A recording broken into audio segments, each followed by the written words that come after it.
मैं भारत को भारतीयता की मान्यता के आधार पर फिर से खड़ा करना चाहता हूं, उस काम में लगा हूं।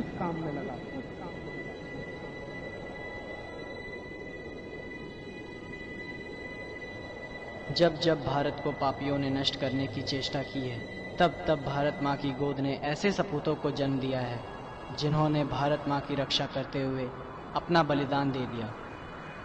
ऐसे ही एक सपूत का जन्म 30 नवंबर 1967 गुरुवार रात के लगभग 12:30 बजे भारत की भूमि पर उत्तर प्रदेश में अलीगढ़ जिले के नाह गांव में माता मिथिलेश कुमारी दीक्षित और पिता राधेश्याम दीक्षित के सुपुत्र का जन्म हुआ, जिनका नाम राजीव दीक्षित रखा गया। उनके परिवार में उनके पिताजी पूर्व बीडीओ ऑफिसर रहे हैं। राजीव जी के छोटे भाई का नाम प्रदीप दीक्षित है और बहन का नाम लता शर्मा। राजीव जी के दादा और दादी जी ने स्वतंत्रता संग्राम में अपना योगदान भी दिया था। राजीव दीक्षित जी का बचपन उनके गांव में गुजरा और उनकी प्राथमिक शिक्षा, माध्यमिक शिक्षा और उच्च माध्यमिक की शिक्षा फिरोजाबाद के पीडी जैन इंटर कॉलेज में पूरी हुई। राजीव जी बचपन से ही मातृभूमि के प्रेमी थे। इसके साथ साथ वह क्रांतिकारियों से बड़े प्रेरित थे।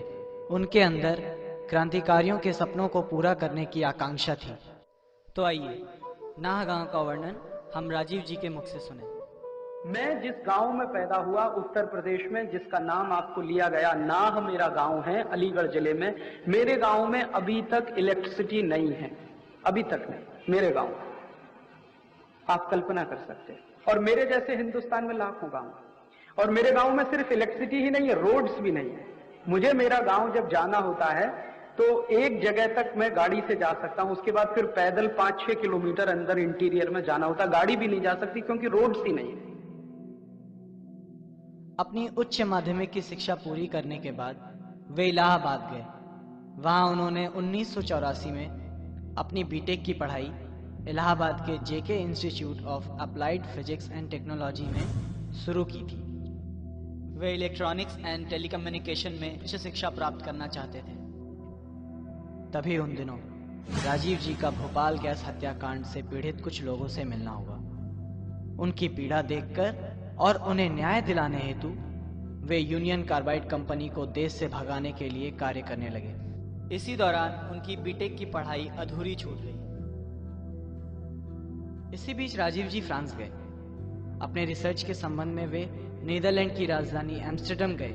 वहां उन्हें अपना रिसर्च पेपर पढ़ने का मौका मिला। उन्होंने अपना रिसर्च पेपर अंग्रेजी में पढ़ना शुरू किया। अचानक एक डच वैज्ञानिक ने उनसे प्रश्न पूछा कि आपकी मातृभाषा क्या है। राजीव जी ने उत्तर दिया, हिंदी। वैज्ञानिक ने वापस प्रश्न पूछा कि आपको अपना रिसर्च पेपर हिंदी में पढ़ना चाहिए। तब राजीव जी के पास कोई उत्तर नहीं था, क्योंकि उन्होंने कोई भी रिसर्च पेपर की तैयारी हिंदी में नहीं की थी। यह घटना आप राजीव जी के मुख से सुने। एक बार मैं एक कॉन्फ्रेंस में गया था एम्स्टर्डम, हॉलैंड में। तो वहां एक रिसर्च पेपर पढ़ने का मौका मिला मुझे। तो मैं मेरा रिसर्च पेपर जब पढ़ रहा था तो एक डच साइंटिस्ट ने खड़े होकर मुझसे पूछा कि आपके देश की नेशनल लैंग्वेज क्या है, राष्ट्रभाषा क्या है।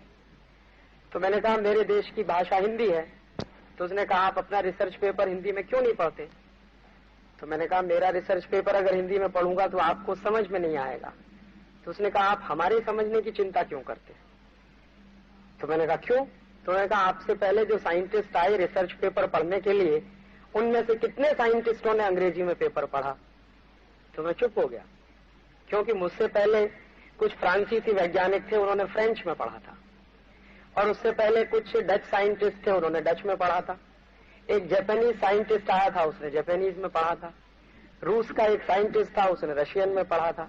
तो उन्होंने कहा ये सब के सब वैज्ञानिक अपने अपने देश की भाषा में पढ़ते रहे, तो क्या हमको ये सब समझ में नहीं आया होगा? तो मैंने कहा मुझे मालूम नहीं है। तो उन्होंने कहा कि आप चिंता मत करिए, हमने व्यवस्था की हुई है, हमारे पास कंप्यूटर की व्यवस्था है, आप जिस भाषा में पढ़ेंगे हम हमारी भाषा में उसका ट्रांसलेशन करवा लेंगे, लेकिन आप उसको पढ़िए। तो मुझे पहली बार आश्चर्य हुआ कि मैं हिंदी में पढ़ नहीं सकता। तो उस वैज्ञानिक ने मुझको जो कहा, मुझे ऐसा लगा कि जैसे मेरे गाल पे किसी ने तमाचा मारा। उसने कहा कि 1947 के पहले आपका देश गुलाम था, और अगर आपका जन्म 1947 के पहले हुआ होता और आप अंग्रेजी में पेपर पढ़ते तो मेरे समझ में आता कि आप अंग्रेजी में पढ़ रहे हैं, क्योंकि आप गुलाम हैं। लेकिन अब तो आपका देश आजाद हो गया है, और आपका जन्म तो आजादी के बाद का जन्म है, तो आपको अपने देश की राष्ट्रभाषा का सम्मान करना ही चाहिए, ये उसका कहना था।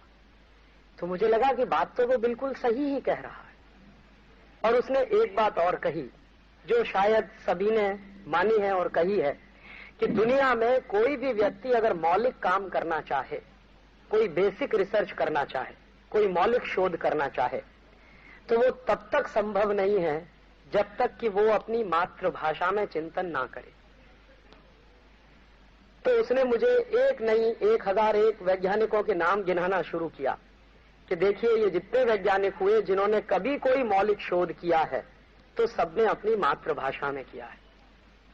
तो अगर आप अपनी मातृभाषा में काम नहीं करेंगे तो आप भी मौलिक शोध नहीं कर पाएंगे। हाँ, इतना जरूर हो सकता है कि दुनिया के कुछ वैज्ञानिकों ने कुछ काम कर लिया होगा, आप उसकी नकल करेंगे, उसको रिप्रोड्यूस करेंगे। अगर आपको मौलिक रूप से कोई चीज करने को लिए दे दी जाए तो शायद आपके हाथ पैर कांप जाएंगे। तो मुझे लगा कि बिल्कुल ठीक ही कहा उसने।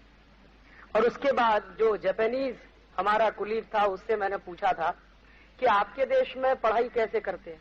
तो उन्होंने कहा कि सब पढ़ाई जापानीज में होती है। तो मैंने कहा इंजीनियरिंग की पढ़ाई भी जापानीज में? कि हाँ बिल्कुल होती है। तो डॉक्टरी की पढ़ाई? हाँ वो भी होती है जापानीज। चार्टर्ड अकाउंटेंसी की पढ़ाई भी जापानीज में होती है, मैनेजमेंट की पढ़ाई भी जापानीज में होती है।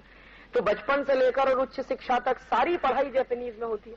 तो मैंने कहा आपको कभी कष्ट नहीं होता? अंग्रेजी के जो टेक्निकल इश्यूज हैं उनको आप जापानीज में ट्रांसलेट करते हैं? उन्होंने कहा थोड़ा कष्ट होता है, लेकिन बाद में बहुत आसान हो जाता।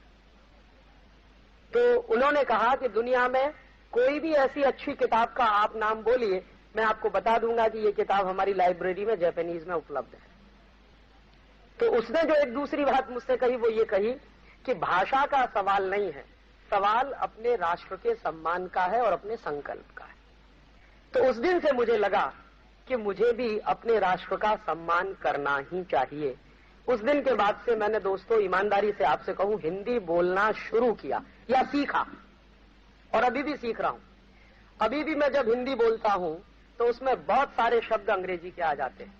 तो ये मेरी तकलीफ है, क्योंकि बचपन से अंग्रेजियत में पढ़ा हुआ हूं और अभी छोड़ने की कोशिश कर रहा हूं, इसलिए अंग्रेजी में बोलना नहीं चाहता।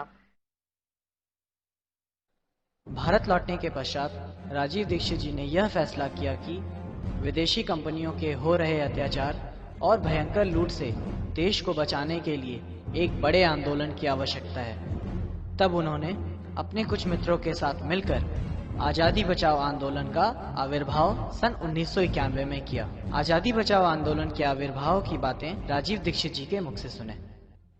अपने देश की परिस्थिति जो है आज की, उसको ध्यान में रखकर हम लोग पिछले कई वर्षों से आजादी बचाओ आंदोलन चलाते हैं। उस आंदोलन का परिचय आप सबको है। ये आजादी बचाओ आंदोलन 1984 में यूनियन कार्बाइड की दुर्घटना के बाद शुरू हुआ था। भोपाल में आप जानते हैं कि एक बहुत बड़ा हत्याकांड हुआ था, गैस कांड हुआ था, भोपाल गैस कांड जिसका नाम था।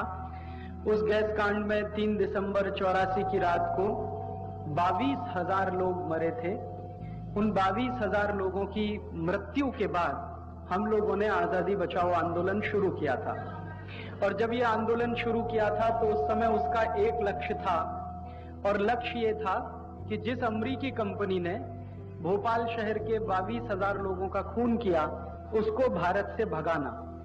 क्योंकि जिस अमेरिकी कंपनी ने ये दुर्घटना की थी, उस अमेरिकी कंपनी को भारत सरकार कोई सजा नहीं दे पाई थी। भारत सरकार ने तो उस अमेरिकी कंपनी के साथ एक समझौता कर लिया था और उस समझौते के आधार पर यूनियन कार्बाइड कंपनी को माफ कर दिया था। तब हम लोगों ने उस अमेरिकी कंपनी को भगाने का एक अभियान शुरू किया, जिसमें हम सफल रहे और हमने उस यूनियन कार्बाइड कंपनी को भगा दिया था। बाद में यूनियन कार्बाइड जैसी ही एक और अमेरिकी कंपनी को हमने भगाया था। उस अमेरिकी कंपनी का नाम था कारगिल। एक तीसरी अमेरिकी कंपनी को भगाया था भारत से, उसका नाम था ड्यूपॉन्ट। एक ऐसी अमेरिकन कंपनी को भगाया था हमारे देश से जो दारू बनाने के लिए आई थी। उसका राजस्थान में अलवर जिले में बहुत बड़ा प्रोजेक्ट लगने वाला था, जिस प्रोजेक्ट में वो कंपनी हर दिन 4 करोड़ लीटर दारू बनाने वाली थी। आप जानते हैं राजस्थान में भयंकर पानी का संकट रहता है, तो जिस क्षेत्र में पानी नहीं मिलता पीने को, वहां एक अमेरिकी कंपनी का दारू फैक्ट्री बने और उसमें 4 करोड़ लीटर दारू रोज बने और वो बाजार में बिके, तो वो हमें मंजूर नहीं था। हमने उस कंपनी को भी वहां से भगा दिया था। तो ऐसी कई कई अमेरिकी कंपनियों को भारत से भगाने का एक अभियान, इसी का नाम है आजादी बचाओ आंदोलन। इसी आंदोलन में मैं लगा हुआ हूं पिछले कई वर्षों से।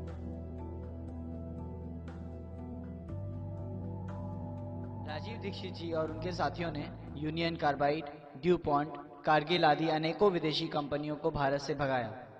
सन 1991 में डंकल प्रस्ताव के खिलाफ घूम घूमकर जन जागृति की और रैलियां निकाली। यह डंकल प्रस्ताव भारत के लिए घातक होने वाला था, क्योंकि इस प्रस्ताव के पश्चात अनेक विदेशी कंपनियों को भारत को लूटने की खुली छूट मिल जाती।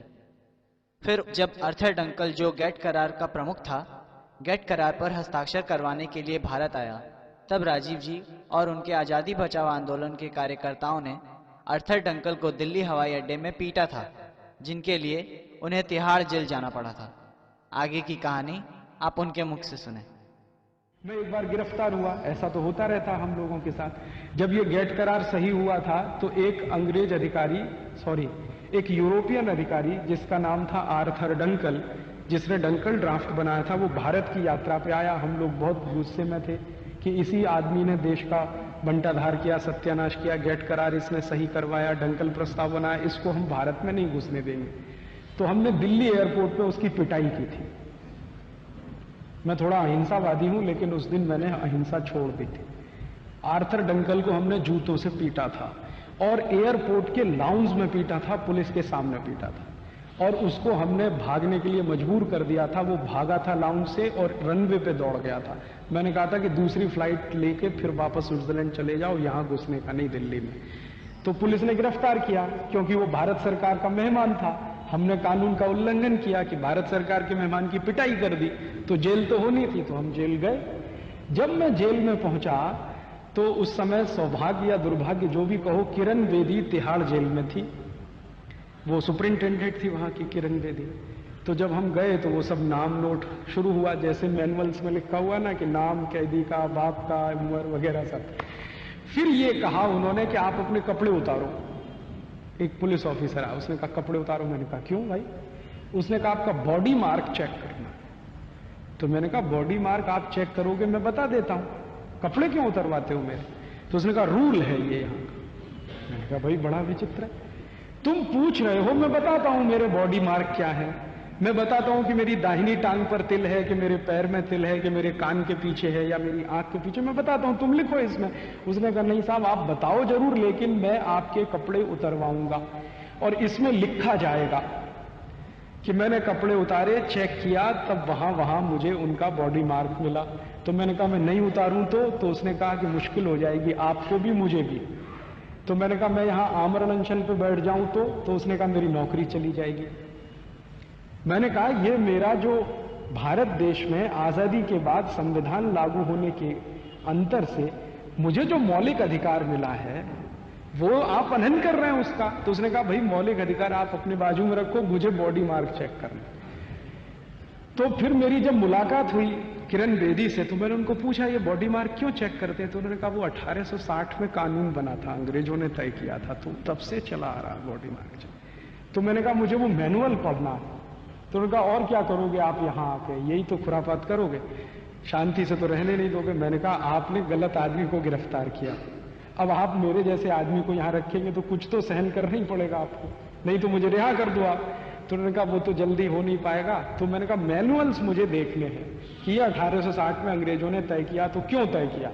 तो उसने बड़ी मेहनत की बेचारी ने, फिर वो लेके आई मैनुअल्स अगले दिन सवेरे। वो मैंने पढ़ा तो उसमें लिखा हुआ था कि भारत का कोई भी कैदी अंग्रेजी अधिकारी के लिए कैदी से ज्यादा गुलाम है और उसका अपमान होना ही चाहिए, इसलिए आपको कपड़े उतरवाने पड़ेंगे। बॉडी मार्क चेक करना कम महत्व की बात थी, आपका अपमान करना है वो महत्व की बात है। तो अंग्रेज अपमान करते थे हमारा, क्योंकि हम उनके गुलाम हैं, तो गुलामों का अपमान कदम कदम होना ही चाहिए, ये अंग्रेज मानते थे, नहीं तो गुलाम भड़क जाएगा। अंग्रेजों की थ्योरी थी कि जिनको आप गुलाम बनाते हैं हर कदम उनका अपमान करना आपका धर्म है, नहीं तो वो गुलाम आपके खिलाफ बगावत कर देगा। तो हर कदम उन्हें हमारा अपमान करना था, इसलिए उन्होंने बॉडी मार्क चेक करने का कानून बनाया। और हमारी ये मूर्ख सरकारें 54 साल में उस कानून को बदल नहीं पाई आज तक, वो आज भी है कानून। कोका कोला और पेप्सी जैसी हानिकारक पेय पदार्थों के खिलाफ अभियान चलाया और कानूनी कार्रवाई भी की। सन 1991 में राजस्थान के अलवर जिले में केडिया विल्सन कंपनी के शराब कारखानों को बंद करवाने में अहम भूमिका निभाई थी। इस घटना में गोलियां भी चलाई गईं, जो कि उनके पास खड़े साथी को लग गई थी। फिर भी उन्होंने हार नहीं मानी। उन्होंने गांव वासियों को ऐसा प्रोत्साहन दिया कि अंत में उन्हीं की जीत हुई। सन 1995 में राजीव जी ने उत्तराखंड में टिहरी बांध के खिलाफ ऐतिहासिक मोर्चा और संघर्ष किया, जहां भयंकर लाठीचार्ज में काफी चोटें आई। टिहरी पुलिस ने तो राजीव जी को मारने की योजना भी बना ली। घायल होने के बावजूद भी उनका संघर्ष जारी रहा, परंतु अंत में भारत सरकार ने बलपूर्वक बांध बनवाया। यह बांध 2006 में बना। सन 1997 में राजीव जी के जीवन में एक नया मोड़ आया, जब उनका मिलना प्रख्यात इतिहासकार धर्मपाल जी से सेवाग्राम वर्धा में हुआ। धर्मपाल जी यूरोप में काफी वर्ष अध्यापक रहे हैं। उनके सानिध्य में रहकर अंग्रेजों के समय के ऐतिहासिक दस्तावेजों का अध्ययन करके देश को जागृत करने का काम किया और ऐसे दस्तावेज लोगों के सामने रखे जिन्हें लोगों ने पहले कभी नहीं सुना था, क्योंकि यह सारे दस्तावेज धर्मपाल जी ने इंग्लैंड की लाइब्रेरी से काफी मेहनत के साथ इकट्ठे किए थे। राजीव जी ने भारत में घूम घूमकर भारत का गौरवशाली और ऐसा सच्चा इतिहास लोगों को बताया जो पहले किसी को पता न था। इस घटना और दस्तावेजों का वर्णन आप राजीव जी से सुने।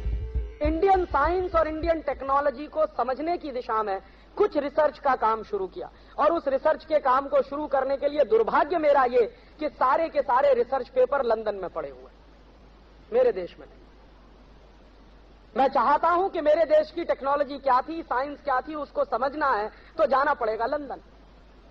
तो ऐसे एक बहुत बड़े हिस्टोरियन हैं इस देश में जिनका नाम है प्रोफेसर धर्मपाल। उनके साथ लगकर वहां से कुछ रिसर्च पेपर लेके आया, और वहां से जो रिसर्च पेपर लेके आया उन रिसर्च पेपर्स को देखना शुरू किया तो जो अद्भुत जानकारियां मिल रही हैं, मैं तो आश्चर्य से परेशान हूं कि ऐसा भी कभी होता था। जैसे एक उदाहरण मैं आपको देना चाहता हूं। 1820 का एक पेपर है मेरे पास, ब्रिटिश पार्लियामेंट का।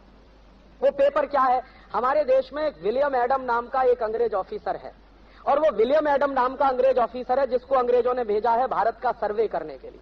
तो वो भारत का सर्वे करने आया है, और भारत का सर्वे अंग्रेज करा रहे हैं ताकि यहाँ के देश की टेक्नोलॉजी क्या है और इस देश का टेक्निकल मैन पावर कितना है, उनका कैसे हम उपयोग कर सकते हैं यूरोप के लिए, उसका अंदाजा उनको करना। तो विलियम एडम आया और 1820 से उसने यहाँ सर्वे करना शुरू किया। तो विलियम एडम की सर्वे की रिपोर्ट कुछ 1017 पन्ने की है। वो पूरी रिपोर्ट हाउस ऑफ कॉमन्स की लाइब्रेरी से मिल गई और वो हम लोग निकलवा के ले आए। तो विलियम एडम उस सर्वे में क्या क्या दे रहा है आप सुनेंगे तो आश्चर्य करेंगे कि भारत जो है हाईली टेक्निकल एडवांस्ड कंट्री है, और यूरोप भारत की टेक्नोलॉजी की तुलना में कहीं भी नहीं ठहरता। और उसमें वो उदाहरण क्या क्या दे रहा है, विलियम एडम की रिपोर्ट में वो लिख रहा है कि इस समय 1820 में जो स्टील भारत में बन रहा है वैसा स्टील यूरोप में कहीं नहीं बनता। और वो कह रहा है कि मैं गया था कभी डेनमार्क, विलियम एडम कभी गया होगा डेनमार्क, तो कह रहा है कि मैंने देखा है कि यूरोप में सबसे अच्छा स्टील डेनमार्क में बनता है, लेकिन भारत का स्टील डेनमार्क के स्टील से कई गुना अच्छा है। तो रिपोर्ट में वो एक सजेशन दे रहा है। क्या सजेशन दे रहा है? कि अगर ईस्ट इंडिया कंपनी को जहाज बनाने हो, हथियार बनाने हो, स्टील का उपयोग करना हो, तो सारा का सारा स्टील भारत से इंपोर्ट करिए। तो उसने ये जो लिखा है अपनी रिपोर्ट में, तो इस पर कई ब्रिटिश पार्लियामेंट के एमपीज को आश्चर्य हुआ कि क्या लिख रहा है ये आदमी। तो जिनको आश्चर्य हुआ है वो लोग भारत में आए हैं कि देखें कहां स्टील बन रहा है भारत में, क्या टेक्नोलॉजी है भारत में स्टील बनाने की। तो विलियम एडम सबको पकड़कर ले गया। मध्य प्रदेश में एक जगह है, उसका नाम है सरगुजा। तो सरगुजा ले गया और सरगुजा में उस समय स्टील बनाने के छोटे छोटे 10,000 कारखाने। विलियम एडम के सर्वे की रिपोर्ट बता रही, और वो कह रहा है कि ये सब स्टील बनाने के कारखाने जो लोग चलाते हैं उनके पास कोई डिग्री नहीं है, लेकिन वो स्टील बनाना जानते हैं और परंपरा से वो सब सीखते हुए आ रहे हैं। तो वहां के लोग जब गए हैं, अंग्रेजों की पार्लियामेंट का डेलीगेशन सरगुजा के लोगों के पास जब मिलने को गया है, तो उनका कम्युनिकेशन ठीक से नहीं हो पा रहा है, क्योंकि वो अंग्रेजी बोलते हैं, सरगुजा के लोग अंग्रेजी जानते नहीं है, लेकिन वो देख रहे हैं कि उन लोगों को स्टील बनाते हुए। और सरगुजा में जो स्टील बनता है उस जमाने में, तो विलियम एडम की सर्वे की रिपोर्ट में उसका स्टैटिस्टिक्स है कि सरगुजा के इलाके में जो 10,000 छोटे छोटे स्टील बनाने के कारखाने हैं, कितना स्टील बन रहा है उनमें उस जमाने में 1820 में, तो अप्रोक्सीमेट 20 से 30 लाख टन। तो वो जो रिपोर्ट मिली है, तो मेरे मन में एक जिज्ञासा पैदा हुई है कि अगर ये स्टील बन रहा है तो स्टील बनाने की कोई टेक्नोलॉजी भी रही होगी, समझना चाहिए उसको क्या टेक्नोलॉजी है। और अगर वो टेक्नोलॉजी हमारे पास थी तो जरूरत इस बात की थी हमको कि हमारी उस टेक्नोलॉजी को हम इनोवेट करते और इंप्रूव करते और आज की जरूरत के हिसाब से उसको डालते, ना कि किसी विदेश से टेक्नोलॉजी को इंपोर्ट करके लाते। राजीव जी कहते थे कि अंग्रेजों ने 34,735 कानून भारत को लूटने और अत्याचार करने के लिए बनाया था, और तथाकथित आजादी के बाद भी भारत सरकार वही अंग्रेजों के बनाए हुए 34,735 कानून आज भी चला रही है। और यही कारण है कि भारत में आज भी भ्रष्टाचार, गरीबी, बेकारी और भुखमरी जैसी समस्याएं हैं। और उनका कहना था कि 15 अगस्त 1947 में सिर्फ कानून के द्वारा सत्ता का हस्तांतरण हुआ था, स्वतंत्रता नहीं आई थी। स्वतंत्रता का अर्थ होता है अपने बनाए हुए तंत्र और व्यवस्था में जीना, लेकिन 1947 के बाद एक भी ऐसा तंत्र नहीं बना जो अपना हो। वे कहते थे अंग्रेजों ने इंग्लैंड के संसद में इंडियन इंडिपेंडेंस एक्ट 1947 नामक कानून बनाकर अपने शर्तों पर काले अंग्रेजों को देश सौंपा था। इसी कानून में लिखा गया था कि भारत इंग्लैंड का डोमिनियन स्टेट होगा। राजीव जी के अनुसार टैक्स को डिसेंट्रलाइज किया जाना चाहिए। राजीव जी कहते थे टैक्स के रूप में सरकार जो पैसे इकट्ठा करती है उसमें से अधिकतर भ्रष्टाचार और सरकार के अधिकारियों को वेतन देने में ही चला जाता है, और थोड़ा बहुत जो भी विकास होता है वो बाहर के देशों या विश्व बैंक से कर्ज लेकर होता है। राजीव दीक्षित जी पहले व्यक्ति थे जिन्होंने स्विस और अन्य बैंकों में भारत के जमा काले धन को भारत की संपत्ति घोषित कर भारत में लाया जाए और उस जमा काले धन को भारत के विकास में लगाया जाए, ऐसा कहना था। राजीव जी कहते थे कि नेपाल जैसे देश ने स्विस बैंक में जमा काले धन को उनके देश की संपत्ति घोषित कर $5 अरब मंगा चुके हैं। इसके साथ साथ अमेरिका, फिलीपींस, ज़ैरे, पाकिस्तान जैसे देशों ने विदेशों में जमा काले धन को अपनी देश की संपत्ति घोषित कर पैसे ला चुके हैं। इसी दौरान राजीव जी ने हस्ताक्षर अभियान चलाया। 1 करोड़ हस्ताक्षर लेकर संसद में काले धन को भारत की संपत्ति घोषित करने का कानून बनाने के लिए दबाव डालना चाहते थे। वे 60 लाख से अधिक हस्ताक्षर लेने में सफल भी हुए थे, और उनका कहना था कि यदि भारत सरकार इस कानून को पास नहीं करती है तो वे सुप्रीम कोर्ट में जनहित याचिका अर्थात PIL दायर करना चाहते थे। राजीव जी पहले व्यक्ति थे जिन्होंने मॉरिशस रूट बंद होनी चाहिए इसके लिए अभियान चलाया। और वर्ष 2002 में राजीव जी ने आज़ादी बचाओ आंदोलन की ओर से दिल्ली हाई कोर्ट में जनहित याचिका अर्थात PIL दायर की और कहा कि डबल टैक्स अवॉइडेंस एग्रीमेंट जैसे लूट के कानून खत्म होने चाहिए।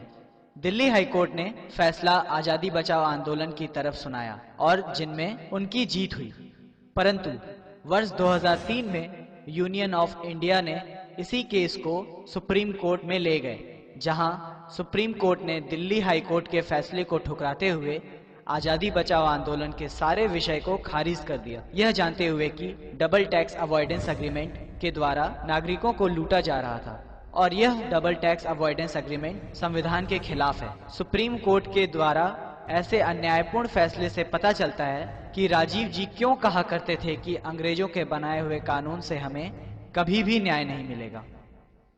राजीव जी की लोकप्रियता देखकर आज़ादी बचाओ आंदोलन के अपने ही साथी राजीव जी से ईर्ष्या करने लगे और उनके ऊपर बेतुके आरोप लगाने लगे।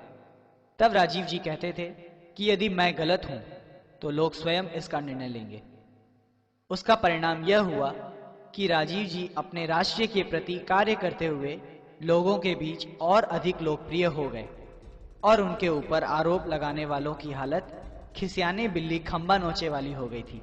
और जब राजीव जी स्वामी रामदेव जी के साथ जुड़े तो आज़ादी बचाओ आंदोलन के कुछ कार्यकर्ताओं ने ईर्ष्या के कारण फिर से राजीव जी पर कीचड़ उछालने की चेष्टा की और कहने लगे कि राजीव जी ने आंदोलन के पैसे अपने व्यक्तिगत जीवन और घर बनाने के लिए किया। जवाब में उनके छोटे भाई प्रदीप दीक्षित ने पूरे तथ्य और प्रमाण देकर उन लोगों का मुंह बंद कर दिया। कुछ आरोप लगाने वाले व्यक्तियों ने राजीव जी को जान से मारने की धमकी भी दिया करते थे। राजीव जी का कहना था कि उदारीकरण, निजीकरण और वैश्वीकरण का षड्यंत्र चलाकर भारत को लूटा जा रहा है। राजीव जी ने FDI अर्थात foreign direct investment, GM food और BT कॉटन का भी खूब जोर से विरोध किया था। उनका कहना था कि भारत सरकार और तथाकथित बुद्धिजीवी कृषि पर ध्यान नहीं देते और यही कारण है कि किसान की हालत अत्यंत खराब है और अधिकतर आत्महत्या करने पर मजबूर हो जाते हैं। सन 1999 से राजीव जी के व्याख्यानों ने देशभक्तों के बीच जागरूकता पैदा की और उनके बताए हुए रास्तों पर चलने लगे। सन 1999 में राजीव जी व्याख्यात योग गुरु स्वामी रामदेव से मिले। राजीव जी ने रामदेव के योग प्राणायाम को अनेक सराहा और उनके संपर्क में रहते थे। राजीव दीक्षित और स्वामी रामदेव के बीच हुए अनेकों चिंतन के बाद उन्होंने देश को स्वावलंबी, स्वदेशी और अंग्रेजों के कानून को हटाने के लिए योजना बनाई और अनेक योजना के बाद 9 जनवरी सन 2009 में स्वामी रामदेव और राजीव दीक्षित ने मिलकर भारत स्वाभिमान नामक एक संगठन का निर्माण किया। स्वामी रामदेव ने भारत स्वाभिमान में राष्ट्रीय सचिव का पद राजीव दीक्षित के कंधों पर दिया। राजीव जी ने इसी दौरान सारी राजनीतिक दांवपेच स्वामी रामदेव को बताई। राजीव जी के व्याख्यानों को सुनकर स्वामी रामदेव जी इतने प्रभावित हुए कि स्वामी रामदेव जी ने राजीव दीक्षित जी के अनेकों व्याख्यान पतंजलि योगपीठ में करवाए।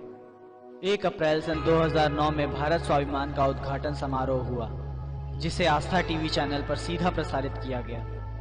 उद्घाटन समारोह में स्वामी रामदेव जी ने अन्य भारत स्वाभिमान के सदस्य जैसे वेद प्रताप वैदिक, देवेंद्र शर्मा, JS राजपूत, अजय गोयल उपस्थित थे और भारत स्वाभिमान उद्घाटन समारोह में पहली बार राजीव जी ने सीधा प्रसारण किया और पूरे भारत के सामने केवल 20 मिनटों में ऐसी जानकारियां भरी व्याख्यान दी कि सारे भारत से प्रेम करने वाले राजीव जी के चाहने वाले बन गए। इन मूर्ख नेताओं को यह नहीं मालूम है कि बाहर के बोतल के दिए हुए खून से कोई मरीज जिंदा नहीं बचता। अगर किसी व्यक्ति का खून बनना बंद हो जाए, अगर किसी देश में पूंजी का उत्पादन होना बंद हो जाए, तो बाहर की पूंजी लाकर किसी देश का विकास नहीं हो सकता। जैसे किसी मरीज के शरीर में खून बनना बंद हो जाए तो बोतल का खून चढ़ाकर कितने दिन जिंदा रखेंगे आप उस मरीज को? आखिर उसको आज नहीं तो कल अपना खून बनाना ही पड़ेगा, तभी वो जिंदा रहेगा। वैसे ही पूंजी की जरूरत है तो पूंजी उत्पादन का तरीका बढ़ाना पड़ेगा, बनाना पड़ेगा, न कि ये कि हम भीख मांग के हमेशा पूंजी लाएंगे। तो विदेशी पूंजी पर आधारित ये देश बनाने के चक्कर में सारे दरवाजे खोल दिए। आजादी मिलने के 50 साल भी पूरे नहीं हुए, सारे दरवाजे फिर खुल गए। फिर से विदेशी कंपनियों का स्वागत है, ग्लोबलाइजेशन है, लिबरलाइजेशन है, प्राइवेटाइजेशन है, हजारों कंपनियों को बुलाया जा रहा है। हर एक क्षेत्र में उनको व्यापार करने का लाइसेंस दिया जा रहा है। जिन जिन क्षेत्रों में हम व्यापार करते थे अच्छा, वहां भी उनको बुलाया जा रहा है। पानी बेचने के लिए विदेशी कंपनियां आ गई, आलू का चिप्स बेचने के लिए आ गई, टमाटर की चटनी बेचने के लिए आ गई, आम का अचार बेचने के लिए विदेशी कंपनियां आ गई, डबल रोटी पाव रोटी बेचने के लिए, अंडरवियर बनियान बेचने के लिए विदेशी कंपनियां, क्रीम पाउडर लिपस्टिक बेचने के लिए विदेशी कंपनियां, साधारण सी छोटी छोटी चीजों से लेकर हर बड़ी चीज तक सब कुछ विदेशी बेचेंगे इस देश में, ऐसा माहौल बनाया जा रहा है। और उसी में जीएम फूड वाली विदेशी कंपनियों के लिए भी लाइसेंस दिए जा रहे हैं और उनको भी यहां बुलाया जा रहा है। जिनको बुलाने को दुनिया का कोई देश तैयार नहीं है, उनको भारत सरकारें दरवाजा खोल के बुला रही है, आइए हमारे यहां, जो करना है करिए, बस थोड़ा सा हमको पूंजी निवेश की जो जरूरत है उसमें पूर्ति होती रहे, थोड़ा टैक्स मिलता रहे और नेताओं को वाइंडिंग अप चार्जेस मिलते रहे, रिश्वत मिलती रहे, घूस मिलती रहे। हर विदेशी कंपनी के लिए दरवाजा खुला है। ऐसा लगता है कि भारत कोई खैराती धर्मशाला हो गया है जिसमें हर एक के लिए दरवाजा खुला है, सबको बुलने आने की खुली छूट है। इसके बाद राजीव जी ने स्वामी रामदेव की उपस्थिति में हरिद्वार के पतंजलि योगपीठ में अनेकों व्याख्यान दिया और लोगों को तथ्य के साथ देश में हो रहे भ्रष्टाचार और लूट का सच बताया। राजीव जी ने एक अमेरिकन कंपनी आईटीसी के बारे में बताया कि कैसे यह कंपनी सिगरेट बनाने के लिए 1 वर्ष में 14 लाख पेड़ काट डालती है और सरकार ने इसे खुली छूट दे रखी है। इसके साथ ही साथ राजीव जी अन्य महत्वपूर्ण कानून जैसे राइट टू रिकॉल अर्थात वापस बुलाने का अधिकार कानून लागू होना चाहिए ऐसा कहना था, क्योंकि यह प्रजातंत्र को बचाने का एकमात्र तरीका है। उनका कहना था कि भारत को चलाने के लिए हमें कोई राजनीतिक पार्टी की आवश्यकता नहीं है। यह देश हजारों वर्षों से बिना पार्टी के चलता रहा है और अगले 1000 वर्षों तक चलता जाएगा। पहला यह है कि जिसको हम भेजेंगे लोकसभा में उसको कभी भी वापस बुलाने का अधिकार हमारे पास होगा, राइट टू रिकॉल। आज हमने किसी को गोली वजह से चुनकर भेज दिया, अभी हमें लगा कि ये सबसे अच्छा आदमी है, संगठन ने भी कहा ये सबसे अच्छा आदमी है, आम आदमी ने भी कहा ये सबसे अच्छा आदमी है, तो हमने भेज दिया और वो चला गया। वहां जाके अगर भ्रष्ट हुआ ये है समस्या। तो अभी दूसरी पार्टियों के पास ऐसा कोई मैकेनिज्म नहीं है कि चुनकर आने के बाद उनके यहाँ कोई भ्रष्ट हो जाए तो वो क्या हो, वो संसद से उसे नहीं निकाल सकते, पार्टी से निकाल सकते हैं, लेकिन पार्टी से निकलने का कोई मतलब नहीं, वो संसद में तो रह सकता है।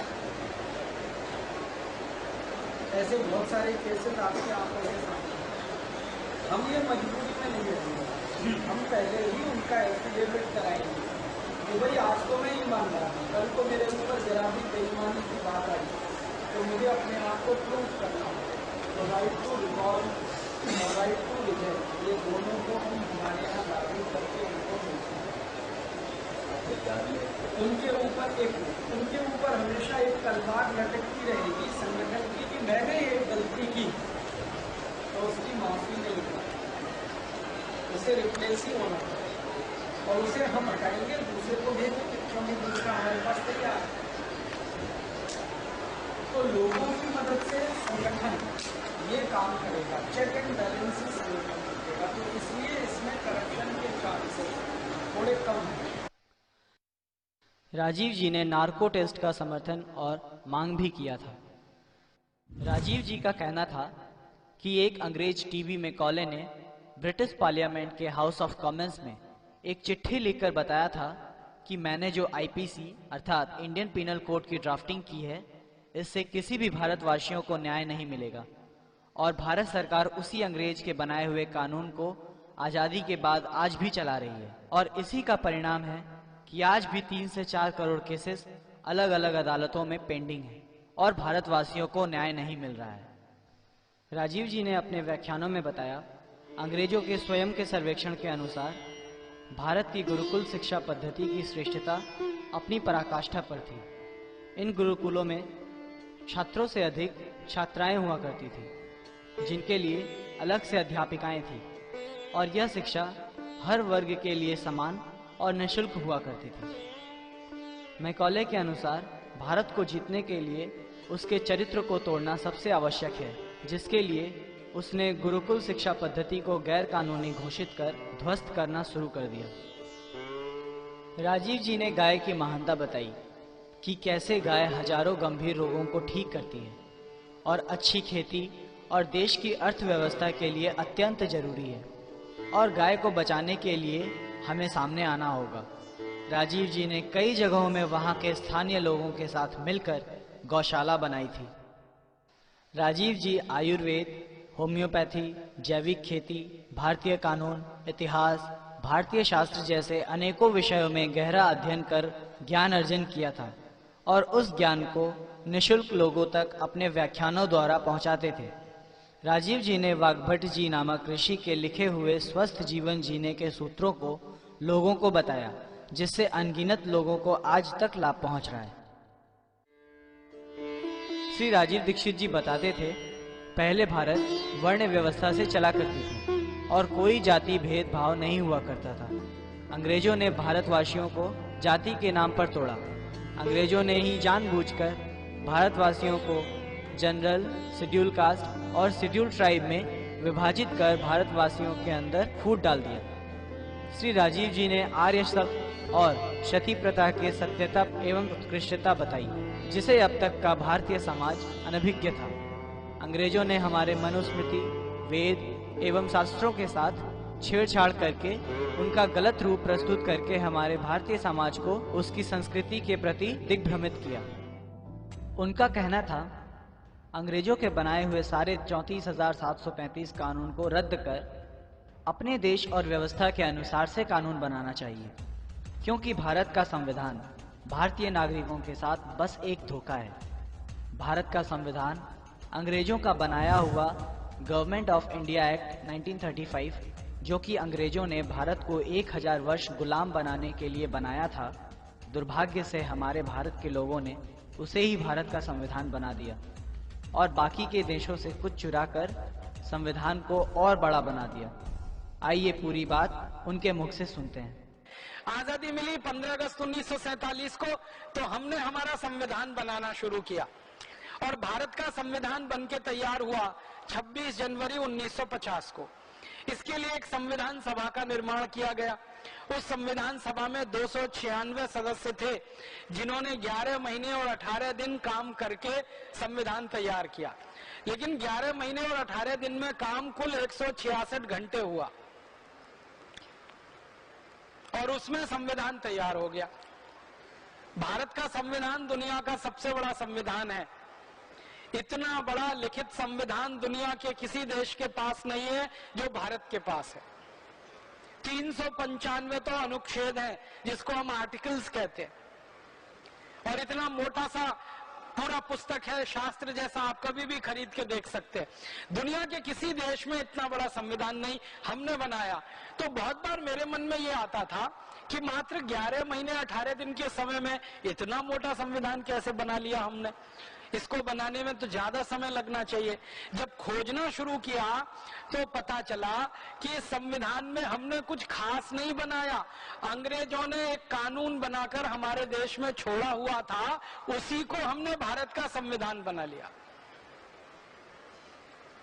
अंग्रेजों का एक कानून था इस देश में 1935 में, उसका नाम था government of India act. Government of India act में जो कुछ लिखा था वही सब कुछ भारत के संविधान में है, कुछ बदला नहीं। और गवर्नमेंट ऑफ इंडिया एक्ट अंग्रेजों ने बनाया था भारत पर राज्य करने के लिए, भारत को गुलाम बनाने के लिए और भारत पर साम्राज्य स्थापित करने के लिए। उसी को पूरा का पूरा संविधान के रूप में हमने स्वीकार कर लिया। तो संविधान सभा में जो बड़े बड़े नेता शामिल हुए थे ना, उनके बयान अगर आप पढ़ेंगे तो आप हैरान हो जाएंगे। हमारे देश की संविधान सभा की जो ड्राफ्टिंग कमेटी थी, उसके चेयरमैन थे डॉक्टर भीमराव अंबेडकर। उन्होंने 1953 में ये कहा राज्यसभा में बोलते हुए कि अगर मुझे कोई अनुमति दे दे तो मैं सबसे पहला व्यक्ति होऊंगा जो इस संविधान को जला दूंगा। पत्रकारों ने उनसे पूछा कि आप इस संविधान के निर्माता हैं और आप ही इसको जलाने की बात कर रहे हैं। तो डॉक्टर भीमराव अंबेडकर ने कहा था कि इस संविधान से भारत के किसी नागरिक का भला नहीं होने वाला। क्यों नहीं होने वाला? क्योंकि जल्दी जल्दी में बनाया गया ये संविधान है। और उन्होंने बहुत बेबसी से ये कहा था कि मेरे पास कोई चारा नहीं था, इतने कम समय में संविधान बनाना था और अंग्रेजों की तरफ से हमको ये गवर्नमेंट ऑफ इंडिया रूल या गवर्नमेंट ऑफ इंडिया एक्ट का ड्राफ्ट दिया गया था। आधार उसको बनाकर और दुनिया के दूसरे देशों के संविधानों में से कुछ चीजें निकालकर ये भारत का संविधान तैयार हो गया। ये भारत के लोगों द्वारा तैयार नहीं किया गया, एक तरह से अंग्रेजों के बनाए गए कानून पर आधारित है। तो परिणाम क्या हुआ? वो संविधान बनने के और लागू होने के पिछले 60 सालों में ही 94 से ज्यादा उसमें संशोधन हो गए। माने संविधान अब ओरिजिनल रहा कहां? 60 साल में 94 संशोधन, 60 इयर्स और 94 अमेंडमेंट्स। इसका माने हर साल में लगभग 1.5 से 2 संशोधन उसमें हुए। इसका माने इतने संशोधन किसी संविधान में तभी हो सकते हैं जब उसमें कोई बहुत बड़ी खराबी हो या कमी हो या कोई बड़ी बुराई हो, वरना इतने संशोधन होने का कोई कारण नहीं है। भारत स्वाभिमान के लक्ष्य और प्रचार के लिए वे हरिद्वार से पूरे भारत की यात्रा करने लगे और लोगों को भारत स्वाभिमान का सदस्य होने के लिए प्रेरित करते थे।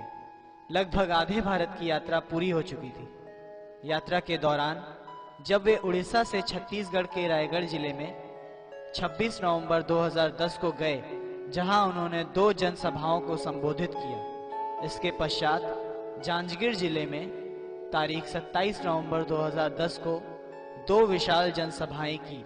28 नवंबर 2010 को विलासपुर की जनसभाओं को पूरा करते हुए वे 29 नवंबर 2010 को छत्तीसगढ़ के दुर्ग जिले में पहुंचे। उनके साथ छत्तीसगढ़ के राज्य प्रभारी आचार्य दयासागर तथा अन्य पदाधिकारी साथ थे। दुर्ग जिले में उनकी 2 विशाल जनसभाएं आयोजित थी। पहली जनसभा तहसील बेमेतरा में कार्यक्रम सुबह 10 बजे से 1 बजे तक चला। राजीव दीक्षित जी ने विशाल जनसभा को संबोधित किया। इसके बाद का कार्यक्रम सायं 4 बजे से जिला दुर्ग में निश्चित था, जिसको संबोधित करने के लिए वे दोपहर 2 बजे बेमेतरा तहसील से रवाना हुए। इसके बाद की घटना विश्वास योग्य नहीं है, जो उस समय उपस्थित छत्तीसगढ़ राज्य के राज्य प्रभारी दयासागर और अन्य पदाधिकारियों का कहना था।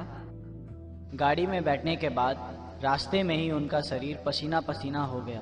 दयासागर ने राजीव जी से पूछा तो जवाब मिला कि मुझे गैस सीने में चढ़ गई है, यदि शौचालय जाऊं तो शायद अच्छा महसूस करूं। फिर दयासागर ने तुरंत उन्हें दुर्ग के अपने आश्रम में ले गए, जहां पर राजीव जी शौचालय गए और जब कुछ देर बाद नहीं निकले तो दयासागर के पूछने पर उन्होंने दबी दबी आवाज में कहा कि हाँ बस निकल रहा हूँ, गाड़ी स्टार्ट कीजिए। और जब काफी देर हो गई और पूछने पर अंदर से जवाब नहीं आया, तब दरवाजा खोला गया तो राजीव जी बेहोश होकर पसीने से लथपथ नीचे पड़े थे।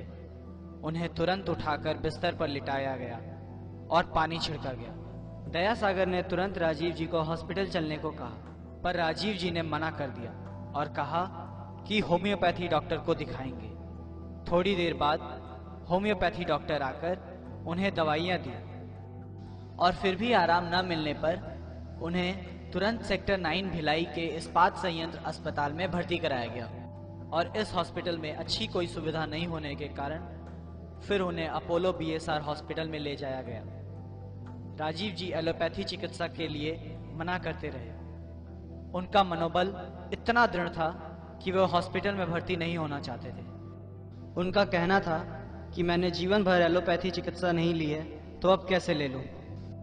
ऐसा कहा जाता है कि स्वामी रामदेव जी ने उस समय राजीव जी से फोन पर बात की थी और उन्हें आईसीयू में भर्ती होने को कह रहे थे। आखिर में वे आईसीयू में 5 डॉक्टरों के टीम के निरीक्षण में भर्ती कराए गए। दुर्ग की डॉक्टर रेखा मित्तल, जो कि बीएसटी की कॉर्पोरेट मेंबर भी हैं, पल पल में उनके साथ गहन चिकित्सक कक्ष में उपस्थित थी। उनकी अवस्था और भी गंभीर होती गई और रात्रि 1 से 2 के बीच डॉक्टरों ने उन्हें मृत घोषित किया। बेमित्रा से रवाना होने के बाद की यह पूरी घटना छत्तीसगढ़ के राज्य प्रभारी और अन्य पदाधिकारियों का ऐसा कहना था, लेकिन असलियत में क्या हुआ यह तो इन लोगों के नार्को टेस्ट करने पर ही पता चल सकता है। राजीव जी की मृत्यु के अज्ञात कारण को और बिना पोस्टमार्टम कराए ही यह प्रचार किया गया कि उनकी मृत्यु दिल का दौरा पड़ने से हुई। दिल का दौरा पड़ने के कई कारण होते हैं। स्वाभाविक दिल का दौरा हो या विष देने के कारण दिल का दौरा हो, यह केवल पोस्टमार्टम से ही पता लगाया जा सकता है और इसकी पुष्टि की जा सकती है। यह दुखद समाचार प्रसारित किया गया। राजीव जी के छोटे भाई प्रदीप दीक्षित जी को 12 से 12:30 बजे के करीब सूचना दी गई थी और वे सुबह 4 बजे हॉस्पिटल पहुंचे। स्वामी जी निरंतर रात भर डॉक्टरों के संपर्क में थे। राजीव जी की मृत्यु की सूचना स्वामी रामदेव जी ने सुबह के सिकोहाबाद यूपी योग शिविर में दिया। आइए स्वामी जी का क्या कहना था देखें। जो मैंने कभी नहीं सोचा था और कभी सपने में भी नहीं देखा था, वो मुझे आज आपके बीच कहना पड़ रहा है कि जो 2 हाथ मेरे लाखों करोड़ों हाथों के बराबर थे, वो हाथ आज की रात मेरा साथ छोड़ गए। भाई श्री राजीव जी जो एक एक पल मेरे लिए जीते थे, देश के लिए जीते थे, जिनके तन में, मन में, हृदय में, प्राणों में स्वदेश का प्रेम इतना प्रखर था कि अपना पूरा बचपन, अपनी पूरी जवानी, अपना पूरा जीवन जिन्होंने राष्ट्र के लिए अर्पित कर दिया था। 2 दशक से जो पूरे देश भर में घूम घूम करके लोगों के भीतर स्वाभिमान जगा रहे थे। पहले आजादी बचाओ आंदोलन के नाम से उन्होंने एक आंदोलन शुरू किया और विगत लगभग 10 वर्षों से हृदय से, आत्मा से मेरे साथ जुड़े और वर्तमान में वो भारत स्वाभिमान के राष्ट्रीय प्रवक्ता और सचिव का दायित्व देख रहे थे। भारत स्वाभिमान की इस यात्रा के दौरान भिलाई में ही देश की भलाई के इस काम में, देश में जो चारों ओर रोग, भय, भूख, भ्रम भ्रांति, भ्रष्टाचार की लूट और भ्रष्ट सत्ताओं और व्यवस्थाओं से जिनका हृदय हमेशा उद्वेलित रहता था, आंदोलित रहता था, जैसे एक सैनिक रणभूमि में युद्ध करता हुआ अपने प्राणों की आहुति दे देता है, अपना बलिदान और शहादत दे देता है, ऐसे ही भाई राजीव जी इस राष्ट्र निर्माण के, चरित्र निर्माण के इस अभियान में, इस युद्ध क्षेत्र में, इस कर्म क्षेत्र में कार्य करते हुए अपने हृदय में भारत के स्वर्णिम अतीत को संजोए हुए और वर्तमान की पीड़ाओं के आक्रोश से आक्रोशित होकर के एक स्वर्णिम भारत का सपना अपने हृदय में संजो करके हर पल जीते थे। मैं कह रहा था, जो मैं नहीं कहना चाहता था वो आज मुझे कहना पड़ रहा है कि वो अपने जीवन का सर्वोच्च बलिदान, अपनी आहुति दे करके हमसे सदा सदा के लिए विदा हो गए। हम अपनी श्रद्धा आपूरित हृदय से मां भारती के उस लाल को, क्योंकि एक राजीव भाई जो ज्ञान के अथाह भंडार थे, जिनके भीतर असीम अनंत प्रतिभाएं थी, बहुत विराट जिनका व्यक्तित्व था, उनको हम सब यहां खड़े होकर के पतंजलि योगपीठ परिवार की ओर से भारत स्वाभिमान इस अभियान की ओर से और करोड़ों करोड़ों देशभक्तों की ओर से अपने हृदय से श्रद्धांजलि अर्पित करेंगे। और जो उन्होंने स्वर्णिम भारत का सपना अपनी आंखों में संजोया था, हम सब मिलकर के उस सपने को बहुत जल्दी ही साकार करेंगे। एक बार सभी खड़े हो जाएंगे अपने अपने स्थानों पर, और जो हम सब के बहुत प्यारे थे उन भाई को जिनको हमने हमेशा के लिए खो दिया, उनके प्रति अपने हृदय से श्रद्धांजलि अर्पित करें।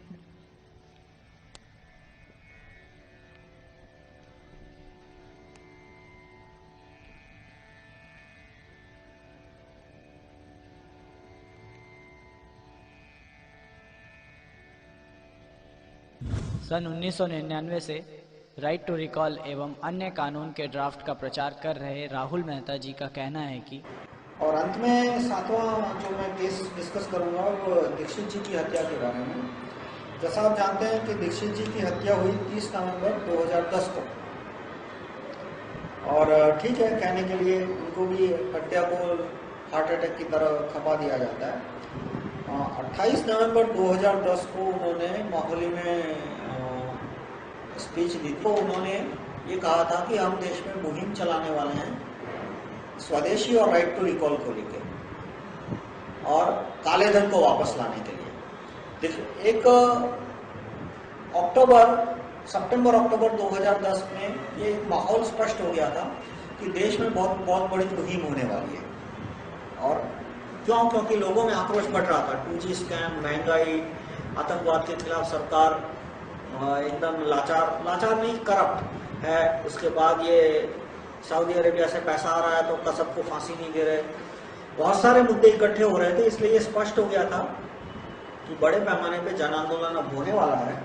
तो दीक्षित जी चाहते थे कि जन आंदोलन हो राइट टू रिकॉल के मुद्दे पे, काले धन के मुद्दे पे, स्वदेशी के मुद्दे पे, बेरोजगारी और महंगाई के मुद्दे पे। लेकिन कुछ लोगों को ये समस्या हल नहीं करनी थी, उनको टाइम पास में इंटरेस्ट था और लोकपाल के कानून में इंटरेस्ट था।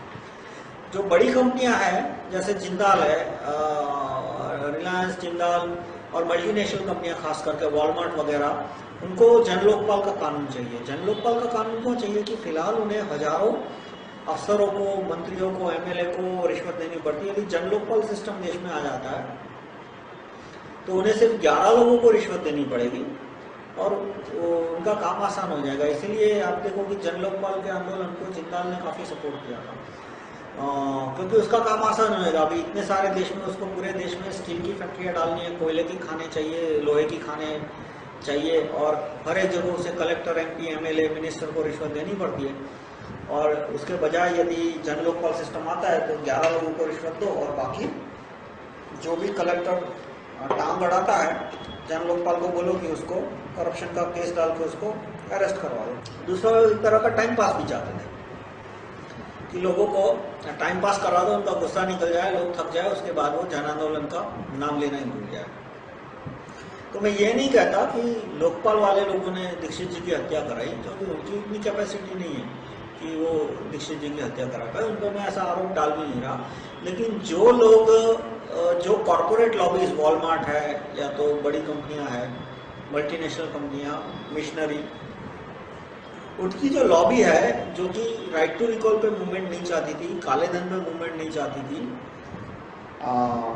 और ये स्वदेशी पे मूवमेंट नहीं चाहती थी, और चाहती थी कि भाई जन लोकपाल पे ही मूवमेंट हो, जो लॉबियों ने इसका मर्डर कराया होगा, ये मेरा मानना है। मल्टीनेशनल कंपनीज के लूट की सच्चाई को बिना किसी के डर के राजीव दीक्षित जी लोगों को बताते थे, और राजीव दीक्षित जी ने मल्टीनेशनल कंपनीज के नाक में दम कर दिया था। तो इसकी शंका भरपूर है कि मल्टीनेशनल कंपनीज ने ही राजीव दीक्षित जी को अपने रास्ते से हटाने के लिए उनकी हत्या करवाई होगी। राजीव जी की मृत्यु से संबंधित कुछ गंभीर प्रश्न हमारे सामने खड़े होते हैं, जैसे किसके आदेश से राजीव जी के अज्ञात मृत्यु के कारण को दिल का दौरा नाम से प्रचार किया गया। छत्तीसगढ़ राज्य प्रभारी दया सागर के अनुसार यदि दोपहर 2 बजे गाड़ी में बैठने के बाद उनको गैस की तकलीफ हुई, उस समय से लेकर उनके मृत्यु के समय तक उनके पास 12 घंटे का समय था। क्या उस 12 घंटे में एक गैस की समस्या का समाधान नहीं हो पाया। जब राजीव जी का शरीर अस्वस्थ था, तभी उनके परिवार वालों को तुरंत सूचित क्यों नहीं किया गया? जिस व्यक्ति का सेल फोन 24 घंटे चालू रहा करता था, तो मृत्यु वाले दिन उनका सेल फोन दोपहर 2 बजे से बंद क्यों था? राजीव जी हमेशा अपने थैले में कुछ जड़ी बूटियां और आयुर्वेदिक दवाइयां रखा करते थे, लेकिन अंत में जो थैला उनके पास से मिला था, उसमें से वह दवाइयां और जड़ी बूटियां गायब क्यों थी? हमारे अनुसार जिन्होंने भी षड्यंत्र करके राजीव जी की हत्या की है, उन्होंने न केवल राजीव जी को मारा है, बल्कि देश को गरीबी, बेरोजगारी, भ्रष्टाचार और अनेकों समस्याओं से मुक्त करने के सपने को भी मार दिया है। राजीव जी भारत के लिए बहुमूल्य थे। उनके अंदर अनेकों गुण थे। इनमें से एक गुण यह भी था कि वह सभी साधारण लोगों के छोटे बड़े प्रस्तावों पर गंभीरता से विचार किया करते थे और प्रस्तावों पर विचार कर उनका प्रचार भी करते थे। राजीव जी अपने अंतिम समय तक इस बात पर जोर डालते रहे कि राजा को प्रजा के अधीन होना चाहिए, अर्थात देश के आम नागरिक इस देश के मालिक हैं और सरकारी नेता और अधिकारी हमारे नौकर। जिस तरह यदि घर में नौकर मालिक की बात नहीं सुनता, तो मालिक उसे कान पकड़कर घर से बाहर निकाल देता है। इसी तरह यदि कोई नेता या सरकारी अधिकारी नागरिकों की बात नहीं सुनता, तो उसे बिना प्रतीक्षा किए हुए कान पकड़कर कुर्सी से नीचे उतार देना चाहिए। यह व्याख्यान उनके मृत्यु के 2 दिन पहले का था। और ये आगे पीछे देखेंगे तो तुरंत इनको वापस बुला लेंगे। एक कानून के साथ इनको हम देखेंगे राइट टू रिकॉल और राइट टू रिजेक्ट। जिस सांसद को चुन के भेज दिया वो हमेशा के लिए नहीं है। अगर वो काम नहीं करेगा उसको वापस बुला के दूसरे को भेजें, ऐसी व्यवस्था करेंगे। सबके सिर पे तलवार लटकती रहेगी, काम करना नहीं तो जाना क्यों वहां पे? कोई मौज मजा करने थोड़ी जाना है वहां। तो ये तो करा लेंगे हम, कानून बना देंगे, पैसे आ जाएंगे। यह श्री राजीव जी का अंतिम व्याख्यान था। मैं आपको एक रहस्य की बात बताऊं कि ये चीनी भारत में तब से लोगों ने खाई जब से अंग्रेज आए। अंग्रेजों के पहले कोई चीनी नहीं खाता था इस देश में। आपको मैं और एक बात कहना चाहता हूँ।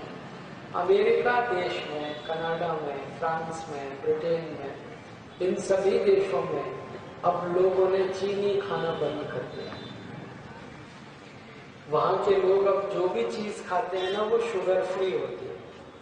शुगर फ्री माने जिसमें चीनी ना डाली गई हो, ऐसी चीज। यह श्री राजीव दीक्षित जी का अंतिम उपलब्ध वीडियो है। भारत माता की जय। वंदे मातरम, वंदे मातरम, वंदे मातरम। छत्तीसगढ़ की जनता को क्या संदेश देंगे? एक ही संदेश है कि अधिक से अधिक लोग प्राणायाम करें, आयुर्वेद की दवाओं का उपयोग करें और अपने जीवन में स्वदेशी वस्तुओं का अधिक से अधिक स्वीकार करके विदेशी वस्तुओं का बहिष्कार करें। Thank you.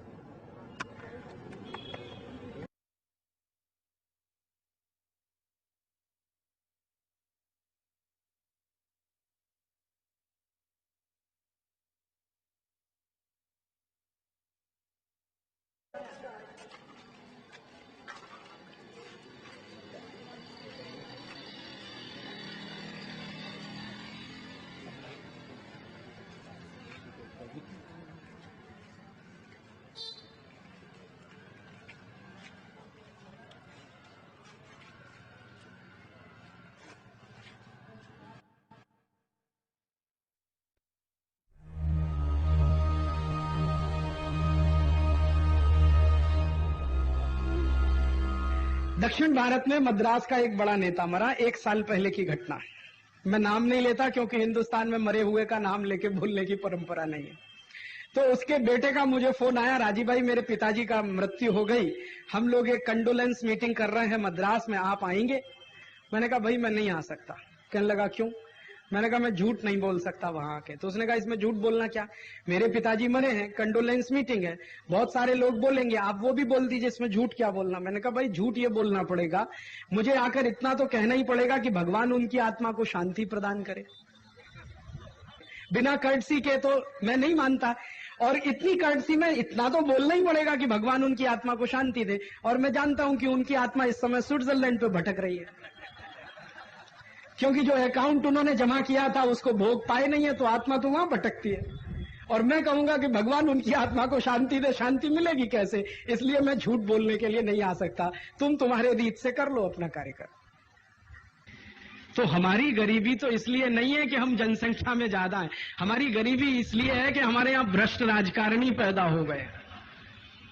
इन भ्रष्ट राजकारणियों ने, इन भ्रष्ट अधिकारियों ने, इस पूरे भ्रष्ट प्रशासन तंत्र ने इस देश को गरीब बनाया है। अन्यथा ये देश सोने की चिड़िया था, आज भी सोने की चिड़िया है, भविष्य में भी सोने की चिड़िया होने की क्षमता रखता है, अगर इस देश के सारे राजकारणियों को पानी के जहाज में भर लिया जाए और ये कंडला बंदर पर डुबो दिया जाए। तो मैं आपको बहुत ईमानदारी से एक बात शेयर करना चाहता हूं, हो सकता है आप कह नहीं पाते, मैं कह देता हूं। मैं पिछले 6 महीने से बहुत लोगों से ये सुन चुका हूं। लोग कहते हैं राजीव भाई वो 13 दिसंबर को संसद पे हल्ला हुआ लेकिन एक भी साला मरा नहीं हो।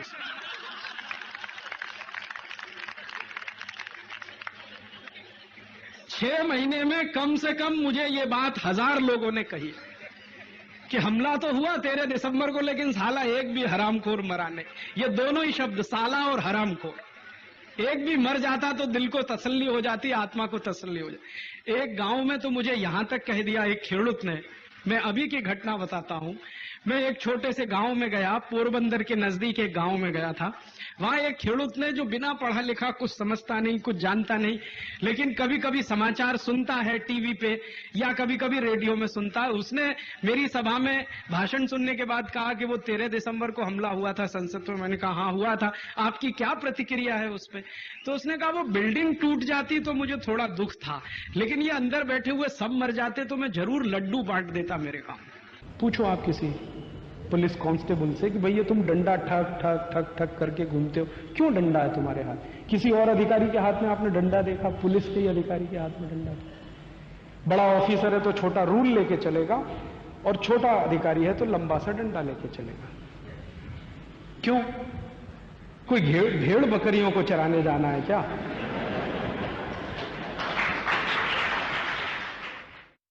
कभी तो हंसी आती है मुझे, ये कॉमनवेल्थ खेल क्या है? ये वो खेल हैं जिनको दुनिया के 71 देश खेलते हैं, और ये सारे 71 देशों को अंग्रेजों ने गुलाम बनाया था। तो ये 71 देश अपनी गुलामी को याद करने के लिए हर 4 साल में ये खेल खेलते हैं। दुनिया में ऐसे मूर्ख लोग देखे हैं जो गुलामी को याद करते हैं अपनी, और वो भी बहुत बड़े समारोह के साथ, भव्य समारोह करके गुलामी को याद करते हैं।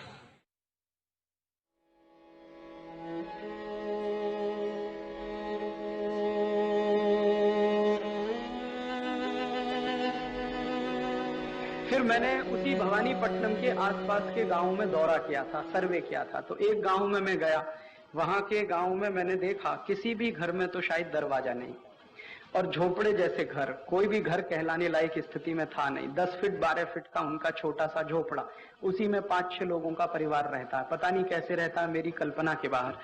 फिर उस गांव के सरपंच के घर में मैं गया तो सरपंच का घर भी वैसा ही। फिर सरपंच के घर में मैं गया तो मैंने सोचा उससे कुछ मैं बात करूं।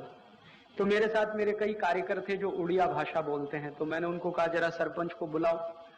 तो उन्होंने कहा वो आएगा नहीं, आप उसके घर चलो। तो मैंने कहा चलो। तो हम गए सरपंच के घर। तो सरपंच को जब हमने आवाज दिया, क्योंकि दरवाजा तो था नहीं तो हम क्या कहते, खटखट तो कर नहीं सकते, कुछ सांकल थी नहीं। आवाज दिया तो उसकी पत्नी बाहर आई। तो मुझे बहुत दुख हुआ ये देखकर कि उस बहन के शरीर पर 2 मीटर भी कापड़ नहीं, जिससे वो अपने पूरे शरीर को लपेट सके। 2 मीटर भी कापड़ नहीं।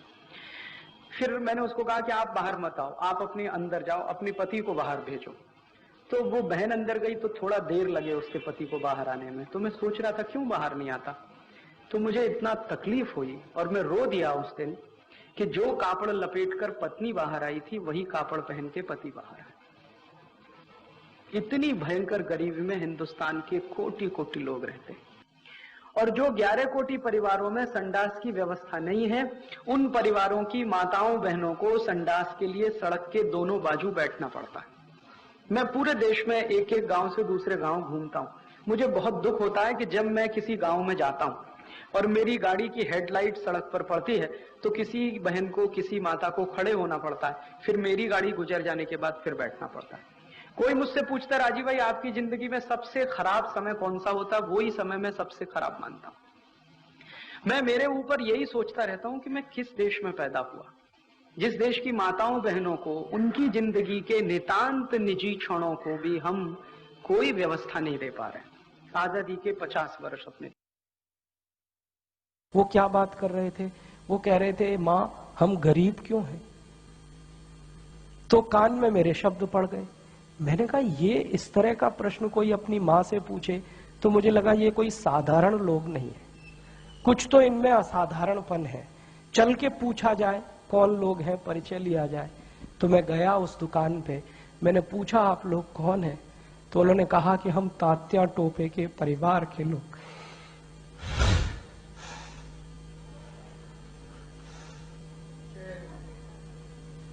हमारे देश में तात्या टोपे के परिवार के लोगों को चाय बेचनी पड़ी और गद्दारों को सिंहासन मिले, ऐसा ये देश हो गया। जिन लोगों ने तात्या टोपे को मरवाया था वो इस देश में मुख्यमंत्री रह चुके हैं, आपको मालूम है। और एक एक राज्य के नहीं, दो दो राज्य के मुख्यमंत्री रह चुके। तात्या टोपे का गुप्त पता जिन गद्दारों ने अंग्रेजों को बताया था, उस खानदान के कई लोग इस देश में मंत्री रह चुके हैं। झांसी की रानी लक्ष्मीबाई को जिन्होंने मरवाया था वो इस देश में मंत्री रह चुके हैं। और तात्या टोपे जिन्होंने जवानी लगा दी देश के लिए, उनके परिवार के लोग चाय बेच रहे हैं। शहीदों की शहादत से खिलवाड़ करना, शहीदों की शहादत का मूल्य लगाना, शहीदों की कुर्बानी का मूल्य लगाना, ये राष्ट्रद्रोह का काम है। और ऐसे राष्ट्रद्रोह के काम करने वाले लोगों को, नेताओं को आप बर्दाश्त कर रहे हैं। और मैं आपसे इसी निवेदन के साथ अपना व्याख्यान खत्म कर रहा हूं कि ये इतने बड़े प्रश्न हैं जो आपके बीच में मैंने उठाए हैं, इनका जवाब तलाशिए। मिलकर अगर हम जवाब नहीं ढूंढेंगे तो आने वाली पीढ़ी हमको माफ नहीं करेगी, और आने वाली पीढ़ी जब हमसे सवाल पूछेगी तो शायद हमारे पास कोई जवाब नहीं होगा।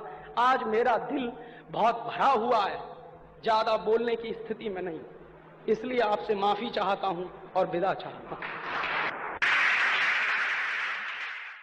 इस देश में बहुराष्ट्रीय कंपनियों के खिलाफ कोई बड़ा आंदोलन खड़ा हो और उसमें मेरी जान भी चली जाए तो मुझे कोई वादा नहीं है, मुझे लगेगा कि मेरा जीवन सार्थक है।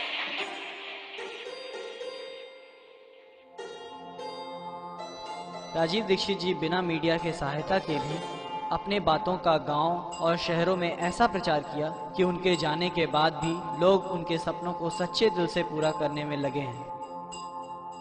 यदि हम राजीव जी को सच्चे मन से श्रद्धांजलि अर्पण करना चाहते हैं तो राजीव जी के सपनों का भारत बनाना ही उनके लिए सच्ची श्रद्धांजलि होगी।